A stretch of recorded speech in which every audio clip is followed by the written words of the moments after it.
All right, what's up, y'all? We're back for another Polymath Salon, this time with your boy, Alon Barinholtz, Mr. Auto-Regression. Take a shot every time he says it. What do you have for us today? This is actually going to be airing after his big Wolfram Institute live stream. Well, it happens to be fresh in my mind because I just had a really fascinating conversation this morning because I'm really bad. Benjamin Lyons. Well, Benjamin is the one who teed the whole thing up. But I was meeting with Eli Senish and Jordan Thinault Brown, and it was just really an awesome conversation. They are in both work on constructivist theories of emotion, and there was a lot to talk about on that front. But the thing that's been rattling around in my brain is a particular point that we ended up sort of homing in on, and it was the question of whether the brain does categories or whether it's only language that does categories. And I found this a really intriguing question that it really touches deeply on to what extent language is discontinuous with the rest of cognition. So the way that the conversation sort of started was, if I remember correctly, that they were putting forth, or at least I think Eli was a little bit agnostic on this. They were putting forth the idea that cognition already does categorization, that we have all this, buzzing, blooming kind of complexity, and then our brain kind of sorts things into bins, and in order to be able to effectively respond to that, to those things. And that language would then be like sort of the capstone of that. That language is like, okay, we already have a category dog, and then we have a label in language for that category. I don't know if I agree with that. And in fact, it got me really thinking about whether language, again, is this kind of really discontinuous kind of symbolic system, and that nothing like that existed prior to language. And that one way to think about this is non-linguistic species. Do cats have a category of cat? Do cats have a category, and they were talking about like emotions, does cats have a category of another animal or themselves being angry? Or it's like the thoughts are doing the thinking kind of idea. Well, or the thoughts are thinking. In the linguistic case, it's the thoughts that are doing the thinking, and the word cat and the word angry, surely they have very specific kind of meaning in the context of language, and they do certain kinds of things. They predict, they fit into the predictive stream, the autoregressive. There it is, autoregressive predictive string. All right, I got my shot right here. Here we go. It's just water, unfortunately. But that role is very well defined within the linguistic system, certainly as captured by large language models. But what about in our non-linguistic system? Do we get now? So what's the alternative? Everybody might be scratching their head and be like, "What do you mean? Of course, there's a category cat. When I see cat, I think cat." And it's true. When you see a cat, you first of all have the word cat, but the point is we're ignoring that, right? That forget about the linguistic label, but then you're like, well, I have a category of cats. Like there are these fuzzy things that have whiskers and tend to kind of seem to like people, but also want to eat them at the same time and stuff. And we have this idea of like what a cat is. And my argument would be, well, no, I don't think you necessarily have a category of cat. It's just that we have a cluster of features that tend to predict certain kinds of maybe behaviors on our part, like petting it, or if you don't like cats, walking away from it. And it's it's perfectly apt example. It's a fuzzy category, and it's not really a category at all. It's really just that some particular set of features, some particular maybe visual features or whatever that we view lends itself to certain kinds of behaviors, but there isn't any sort of binary categorization happening. Maybe our brains and animal brains, besides language, don't really categorize stuff. Maybe there isn't really some sort of fixed like binary threshold, like, okay, now it's a cat and we're going to do stuff.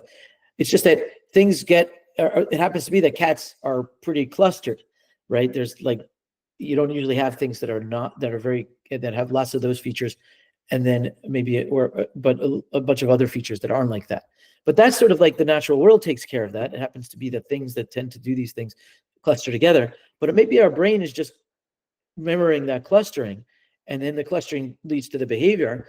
but that doesn't mean that there's anything like a category of cat. So I'm trying to be as nihilistic as I can in relation to classic cognitive science constructs, because I think that's a healthy exercise, and also because I think it's getting me somewhere in thinking about how the mind and the brain work. And in this case, I'm throwing out the idea that we should throw out the idea of categories altogether in thinking about how the mind works, independent of language. Now, language, there's this word cat, and there's this word sad, and there's this word words. And these things certainly are discrete, right? And in the large language models, they're incredibly discrete. It's literally a point in the space. It's a long vector, but in a hyperdimensional vector space, it's a point, and it isn't smeared out. And it does stuff as that specific label and that particular symbol. Although it just occurred to me, it went off in my head, that once you get into self-attention, and once you're started doing the once you start to do mix together all the, and I know that not everybody's uses this terminology, but once you start mixing all the values to form the representation of the token in the in the forward pass and the residual stream, you do end up sticking together a whole bunch of tokens in the representation of in a single representation. But independent of that, if we think about a sequence, the word cat really has sort of a discrete kind of symbolic representation in language, and in the way we talk, we use the word. It's like I'm saying cat or I'm not. I'm not, claiming that we don't have words. I'm claiming that what's going on is that language and words have the thinking about those has bled into our thinking about other kinds of cognitive structures. And it's possible, although I'm not saying this is categorically true, but I'm saying it may be true, that our brain really doesn't do categories.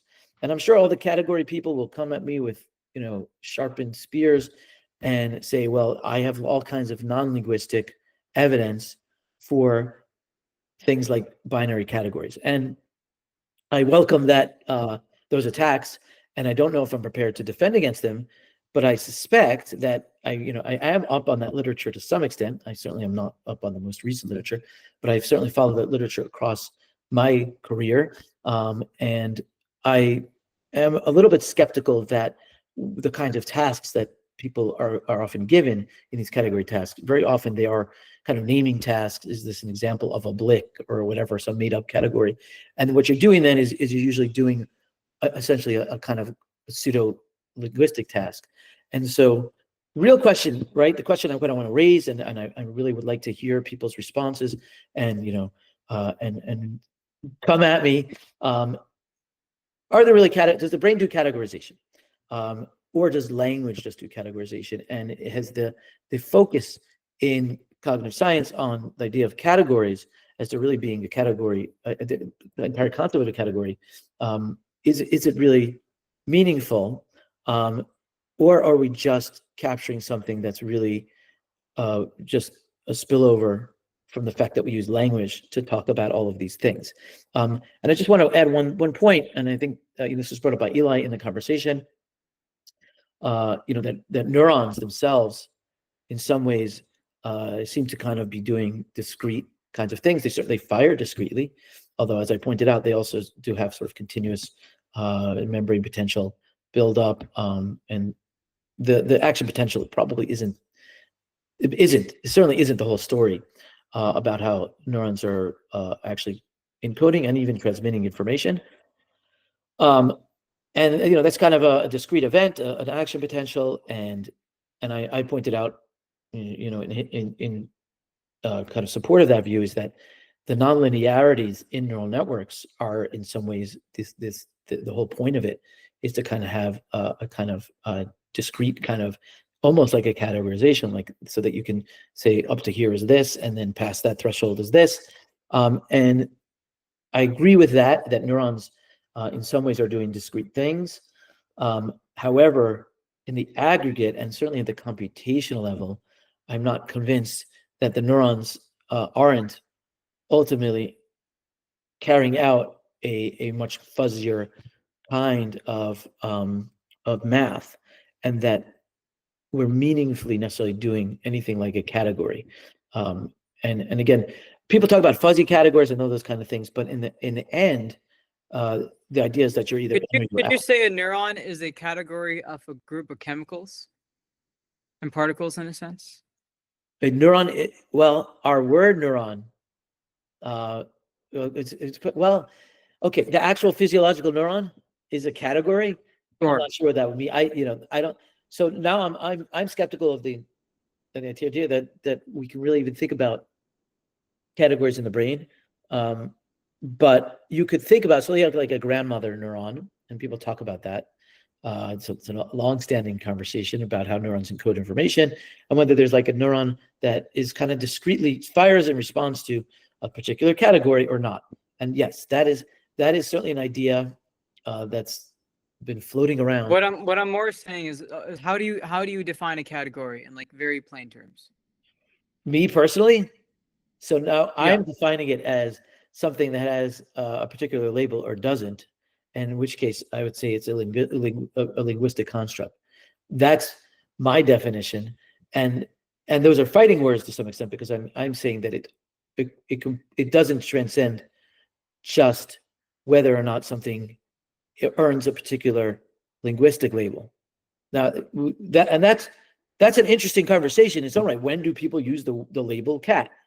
And that word, and when does that happen behaviorally? But I'm not convinced that it's anything more than that or more general than that. So my it's a very, in some ways, a very neat definition. A category is the set of properties under which people would apply a certain label to something. And like, what does that pick out? Well, that's the operational definition. And so it's just a behavior.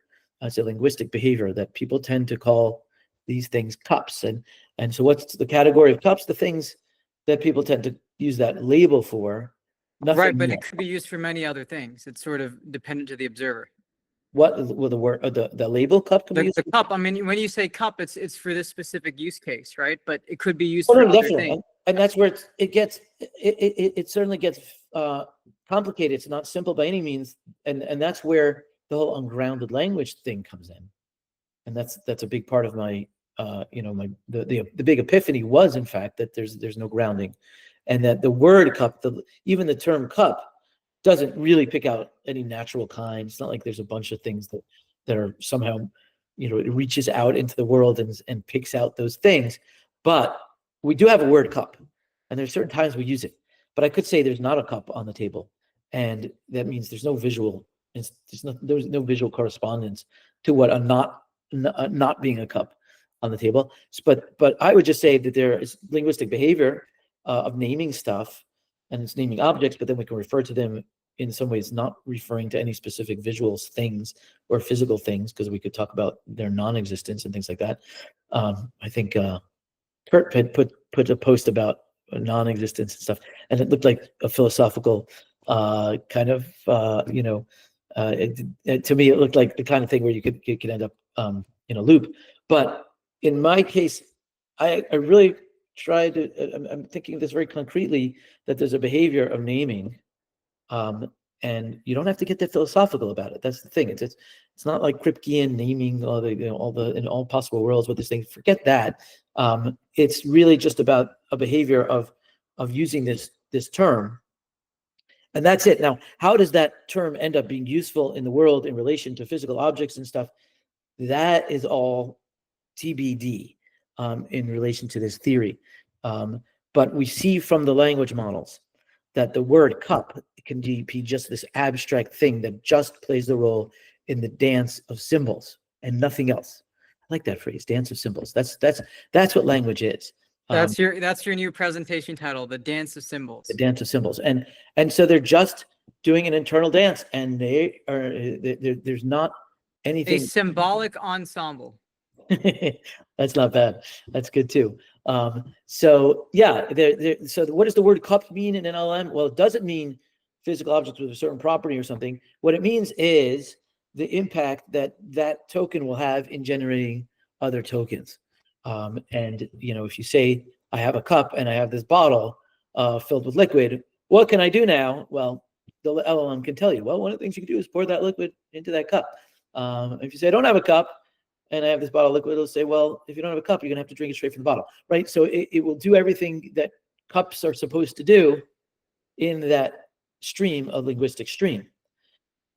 The bigger, the puzzle, of course, is, well, how does such a system, which is auto-regressive, which is auto-generative, it contains all the properties necessary in the corpus to continue itself and to generate itself. How does it actually, tell you that this object is sitting on my desk, so that when you walk into the room, you'll know you'll have something to use to drink? And that certainly happens. And I want to be very clear. I'm not denying that language has this functionality, but at the same time, it also is inherently autogenerative. The symbols themselves are just doing their dance. Somehow, there's also a coordination with other systems. So when I say to you, I have a cup on my desk, you actually get images of a cup, or images in your head. And when I say images of a cup, now you see how. Hey, Fantasia, what about people? Well, and also I had to do it. I had to do it. Yeah. I had to do it. So it's definitely and we could talk about it. And then there's people, I don't even remember the term, but people don't have the inner monologue and all that kind of stuff. But for those of us who do get the image of the cup, and even if you don't, when you walk into the room, you know the cup when you see it, and so you're going to behave appropriately to it. That all, of course, happens. But the story of how that happens is going to be very different than saying that the word and somehow actually picks out that thing in some direct sense. It's not the right story. It's going to be something closer to an autoregressive behavior generative system. It's not just that the words generate other words, but the words generate other behaviors in conjunction with other sensory perceptual kinds of activity as well. So that's what's on my mind about the sort of whether language is built on pre-existing sort of categorical kinds of constructs in the mind / brain, or whether it was truly new to the world. However and whenever language showed up, did it break with all of cognitive tradition in some sense and come up with this idea of a discrete category, discrete something or another, discrete tokens, that is nothing really discrete maybe happens in the brain. It's maybe fuzzy all over, as opposed to the digital, right? So the digital realm, the symbolic realm has this idea of truly discrete things. And so, yeah, one way to phrase it is a little more generally, right? Is anything discrete really happen in the brain / mind? And you could say maybe decision making. I think decision making is a good example. Like, we either decide to eat something or not. There's many decision points that we have to make decisions all the time, and those decisions are often, they're binary, or if not binary, they're discrete, right? You can't both eat the donut and not eat it, right? You can't have your cake and eat it too. It's a perfect example. You can't both eat the cake and keep the cake. Well, now you're getting into the territory of the nature of paradox. Our paradox is real, and is that paradoxical, like the liar's paradox, right? Yes, and actually, and could you say there's something about language that lets you tap into paradoxical space? So that's no. What I would say is the opposite. That paradoxes arise only in language, and it's because language doesn't really operate the way we think it does. And it would be a great conversation for we should do it. We should certainly do an episode about just this. Exploring the space of paradox. Right, this sentence is false, right? These kinds of things. And it's because we have this illusion that language reaches outside of itself. And there is some fact about this thing called this sentence, about whether it's true or false. And then this sentence is referring to itself. But if you simply let go of the notion of true reference, then I think it might ultimately make the liar's paradox and many paradoxes. That's probably the best one. It's the one that with Gödel really built the entire incompleteness theorem on. And it's this idea of self-reference. If you simply let go of reference in a fundamental way and just think of language as kind of not doing reference, but just doing coherent generation, then these paradoxes might disappear. They may not be paradoxes at all. They may have the illusion of paradox, but the illusion may be. Are paradoxes observer dependent? So they're not supposed to be, right? And it's because it's supposed to really be the language. It's supposed to sort of have objective meaning, right? This sentence is false. Doesn't depend on who's talking, right? I am a liar is a different one, a kind of a different version of that, where you have liars and truth tellers, and somebody says I'm a liar, and they can't both be a liar. I mean, more so in the nature of a way a mind is experiencing computation, intelligence, embodiment, all those kinds of things, where it's like people will say, like, people will have all sorts of, when you hold two ideas that don't normally go together in your mind, they're kind of paradoxical until you find a way to resolve it. Okay, right? so Like if a lawyer is going through information. You give me an example, like holding two ideas in your mind. Yeah. So let's just say I'm talking to someone, and they're a little slick, and they start to say some things that sound like they could be, false, or something. When you say something doesn't make sense, it's almost like it's paradoxical. Like, I don't see how this leads to this. These don't go together. They're kind of paradoxical. And in order to resolve that, you have to generate a piece of information that resolves that paradox, right? And a lot of times that's also how we make decisions, right? We have all these decisions to make, which are various different, paths and even paradoxical, like, should I go left to right, up or down? These are all kind of opposing each other. And the nature of generating a decision, generating a path, is ultimately selecting that thing and resolving the paradox, right? And this is sort of even meta when we're talking about paradoxical statements like the liar's paradox as well, right? Okay. Well, like you can, yeah, go ahead. No, go ahead. Finish your thought, please. I'm sorry. No, I was going to say, like, in the case of, like, if a lawyer is going through something, right? They're looking through all these statements, and the nature of a paradox arises in their mind when they see that things aren't going together, right? They think, oh, this is paradoxical. This doesn't make sense. We don't see how this could either be. And what I'm saying is that if you have a different kind of mind, there's things that don't seem paradoxical. And then to others, there's things that seem more paradoxical. If someone doesn't understand something and doesn't know the structure behind it, it seems paradoxical to them. They don't see how these things go together or result in this thing. Do you see the? Yes. Yeah. And so, but so there are a couple of things that I want to respond to. So there's a notion of paradox is, these kind of special cases, and it's where sort of language eats itself or something like that. I think they may be a kind of special class, and I think my intuition is that they're particular language. But there are also, you mentioned, you could certainly have conflicting information, right? And I wouldn't call that a paradox, but let's say you have reason to believe X, and you have other reason to believe not X. Like I don't know. Let's pick a nice controversial topic, but not too controversial.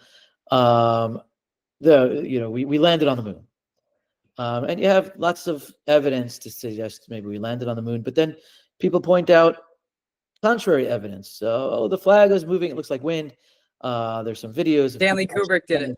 Stanley Kubrick, like, what the heck was those fake videos of moon landings and what's going on? And so you have these various different sources of evidence. And then you're trying to make some sort of behavioral decision. Maybe the behavior is just as simple as saying, I believe that we did land on the moon. I don't believe we landed on the moon, based on those kinds of conflicting sources of information. And I think you're touching on something definitely very profound in terms of sort of the original conversation we're having, which is, and it's sort of like categories, does the mind ultimately require some sort of internal consistency? Is it possible? So here, and this is great, because I'm realizing, like, what's the issue at hand, right? We could easily hold that there's these different conflicting pieces of evidence, and they're both are true. There's this kind of evidence, there's that kind of evidence, and then we can say, well, which one do you believe? And maybe the answer is, you don't have a specific concrete belief. And it's sort of like the category idea. You don't have a binary belief. Maybe beliefs aren't binary at all. But when you say to somebody, what do you believe? You have to go and turn it into something that is not, that is rigid. I have to say, I believe this or I don't. And in that sense, I think our culture and our certainly linguistic kind of a way of framing our mind, even thinking about our own minds, requires that we do this kind of resolution, right? And we have to think, well, on the one hand, this and that, but on the other hand, this and that. I better come up with what I believe. I better resolve this. And what that means is to say, I'm going to dismiss the contrary evidence and I'm going to embrace the positive evidence, or vice versa, or whatever. Here's the other thought experiment. I think we've spoken about this before, right? So think of let's just say you have an apple and an orange, right? Just an apple, red apple, and an orange, right? What is an apple? Go on. Yeah. What is the nature of the apple, right? The forbidden fruit. Anyways, the apple and the orange. In what way is it not paradoxical to say you have two of something? Well, you can't say you have two apples or two oranges. You can now create this invariance between them. And you can say, oh, well, I have two fruits. Right. I have two fruits, right? And that can, obviously be extrapolated to a million different things, but it's only in the nature That's of creating linguistically a way of resolving right. it, right? But my contention is that there was never, the only tension there is because of language, right? Like you don't have two apples and you don't have two oranges and you don't have to, then what do you have two of anything? Oh, we have to go and make a more general term that encapsulates both of these because there seem to be two of something. But to our visual system, there was never a problem. But isn't it weird though that you can say you have more of something if you generalize it, right? I can't actually say I have more of something than just the pieces unless I create this thing called a category. Well, a more general category. But even Correct. more of something, but more of something is again, it's a linguistic construct, and it almost inherently, it does inherently implies a category. More of, well, you have to have a kind of the term. It's an argument for more of it. Open parentheses something, and that something has to. It only works if it's a category. It could be a category of a very narrow category. More of this particular, can't be more of this very particular atom, but it could be more of these types of atoms or something like that. I was more saying because this seems to deal with the nature of mathematics itself. If there's something about mathematics that's very, very fundamental to the structure of reality and all that types of stuff, like why is it that this is the way things work and not some other way? And I don't think it's just playing philosophically. I mean, it definitely is. We're on the playground throwing things around. We're definitely doing that, but there's also something else I feel that we're tapping into when we're talking about that idea. Well, it sounds like, I think you're more of a categorical realist or something like that. Maybe. And by the way, I'm playing devil's advocate to some extent. I always am. I'm playing, that's good. I'm playing devil's advocate with my entire theory. I mean, that's what makes this stuff more fun. And it should be like that. That's the goal here is to bat things around and smack them around and see what sticks and see what falls apart and Trust all that. test. Exactly. But math and I have to process exactly. But yes, the fact that math is obviously a human construct. It is very, very. It's like pure discrete symbols, even though we came up with symbols for non-discrete things, but in some sense, the symbols themselves are discrete. Like you can have put a bar on top and it's a repeating number, so it's an irrational, and you've made a symbol for something irrational that can't really be symbolized, in sort of in the conventional sense. But barring that, it seems to draw heavily. It's certainly strongly inspired by language. We have terms for things, and then now we have terms for abstract things. Now we have a symbol for apples. Well, we have a symbol for the number 5, whatever that means.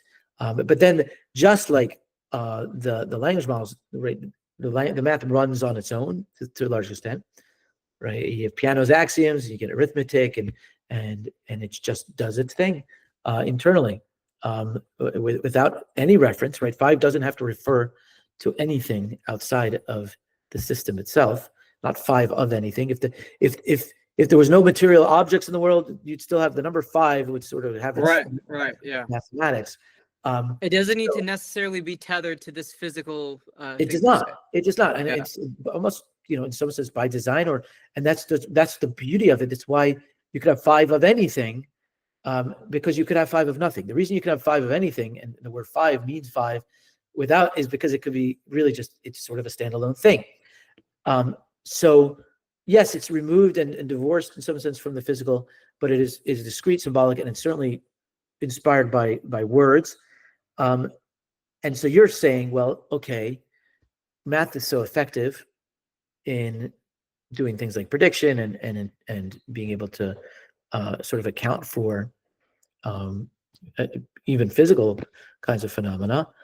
So doesn't that mean the world kind of works on symbols, right? And so you're taking a pro discrete symbolic stand based on the sheer efficacy of math, and saying, look, no, the world runs on symbols. And people have certainly made this kind of case. And there's a book I encountered a long time ago.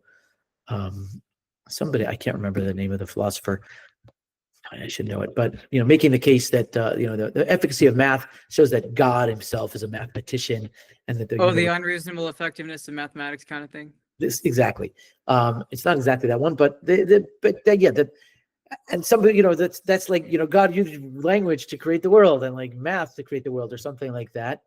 And so it's an interesting perspective, but it's obviously needs a lot of needs to be dragged out into the light and made a lot more explicit about what those kinds of claims really are. And my argument is that we have I use the term what was it? We have anthropomorphization. It's linguopomorphization. Actually, I have 2 new terms today in this morning's conversation. The linguosphere, which is the real world the world that humans live in, is largely the linguosphere, not the biosphere, or it's not an ecosystem, it's a linguosystem. And then linguopomorphization.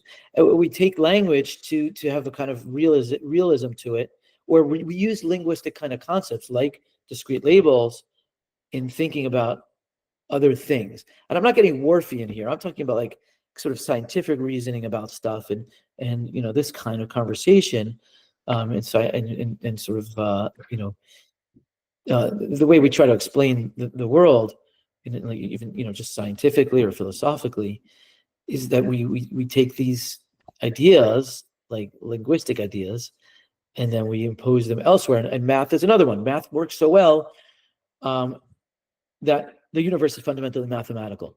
I'm very suspicious of that kind of thinking, and I'm more suspicious than I ever was, because I'm now seeing, once you see that language, you sort of see the trick, and you see that language isn't really doing what we thought.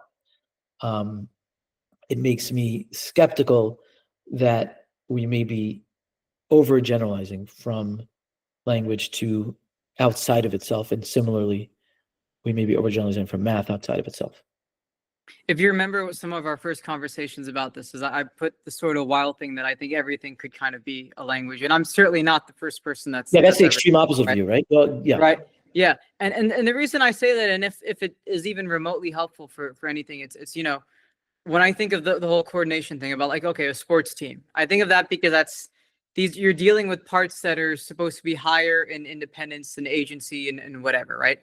And when you think of how they're actually forming the sports team, there's like this when you say there's a collective, that's almost like a categorization, like a dynamical categorization, right? And what a categorization is in that case is coordination. It's communication. It's a language. Each of those players is finding something inside them that allows them to connect to the other thing inside the other player. Right now, in this case, we're doing that through what we think are our brains and all that kind of stuff, right? And then the different modalities of our brain and sensory experience and all that. But if you think about, like, there's so many different facets of, say, a human, for instance. We'll just use a human intelligence, right? There's so many different things that you could tap into that allow you to communicate, right? There's an olfactory language, there's visual languages, there's all these sorts of things. There are these things that we call intuition and rhythm and so many millions of different things. And what coordination is doing in this very abstract linguistic sense, I sort of equate all of them, is that you're tapping into the space of possible ways to connect different things, right? And the example I give also is like Lego bricks. Like if you have a one-studded Lego brick, there's only so many different ways you're going to be able to I'm going attach to take a those shot every things. time you mention Lego, by the way, because Okay, you can do that too. You can do that too. Yeah. And now when you mention linguosphere, I'll also take a shot every time you mention the new one. Is, you know, with the Lego, there's only so many different ways you could connect them with each other, right? And when you have more complicated systems, like, I mean, from bacteria to mice and dogs and cats to humans and AI or whatever, is now there's so many different possible ways to connect with the system. And what coordination is doing is it's you get the different pieces, the different nodes, the different minds, trying to solve a specific goal, and that goal is what dictates how they're connected. Which of those things they're tapping into. If you're solving a goal that requires visual capabilities, you're probably going to want to communicate and coordinate visually a lot of the time, right? But if you're dealing in some other sensory modality or some other space of interacting with the world, you're now going to tap into a different way of communicating and coordinating, right? You know, for instance, if humans had some sense of people have theorized that humans may have some kind of ability to sense magnetism, and I wouldn't say I'd say that could totally be a real thing, right? Yeah. Right, and maybe we just need to look more into this. But imagine if the sports team and the F1 driver going around, they had such a sense of magnetism and where they were spatially that they didn't need to have all these other gadgets, and that would be their interface of communicating and coordinating and solving a goal and a problem and generating things. They're generating things in that medium, right? When we're saying the nice thing about language, though, is that you can reach outside of the main thing that you're distinctly operating in, right? So I could be talking about a glass and describing it visually, but there's also a million other ways you could be interfacing with this thing that we call a glass. Are you seeing some of the ways I'm trying to I want to. And we've talked about this a little bit before, but I want you to consider the possibility that what you are referring to is not language at all, and that these kind of coordination media of coordination could potentially be operating in a very different way than we think of as language is operating. Because, as you point out, the language has this e-modal kind of property, right? A cup is a visual cup, and it's a tactile cup, and it's a non-cup, right? And it's everything that's not a cup too, because when you say everything besides a cup and all of that, that is a very disembodied it's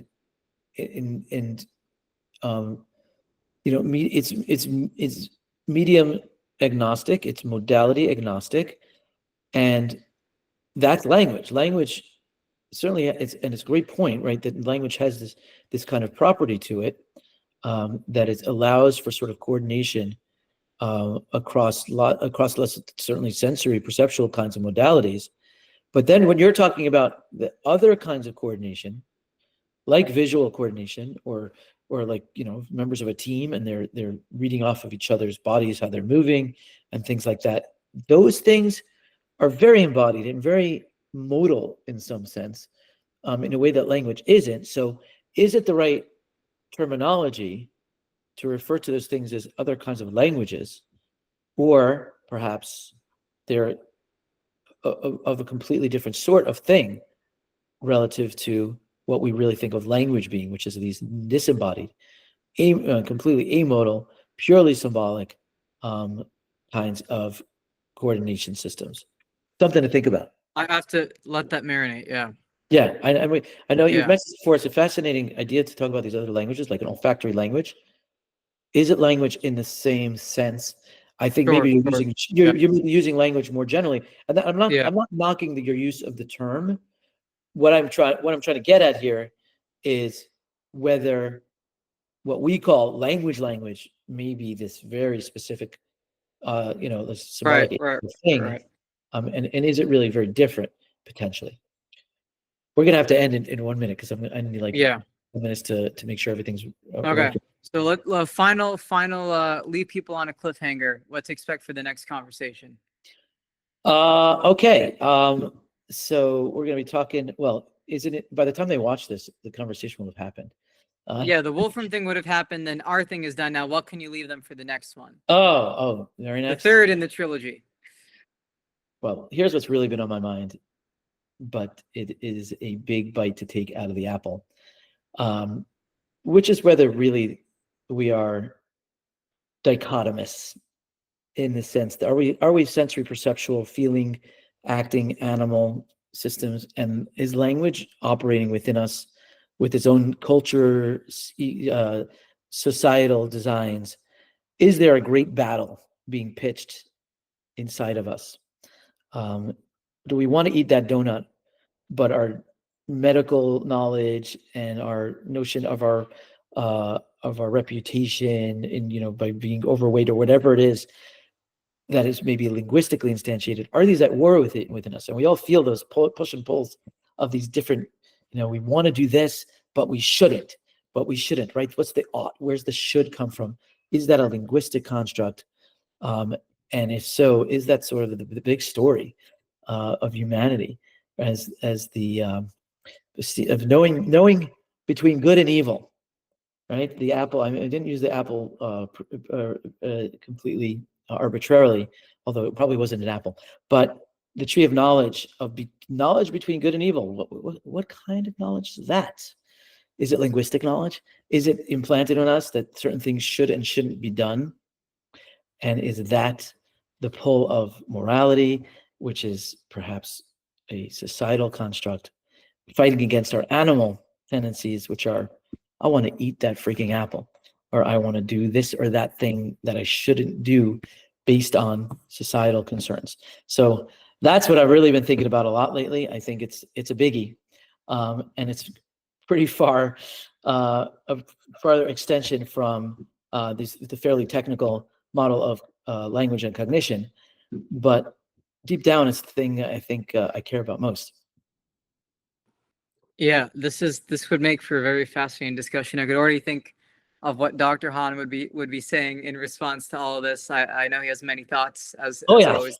We've been nodding along for a lot of it. We got to get DBZ, William, Michael, maybe Dugan. Got lots of cool people we can bring in for that conversation. Well, maybe we'll book that in the next couple of days. Let's do it. It's all right. No time like the present.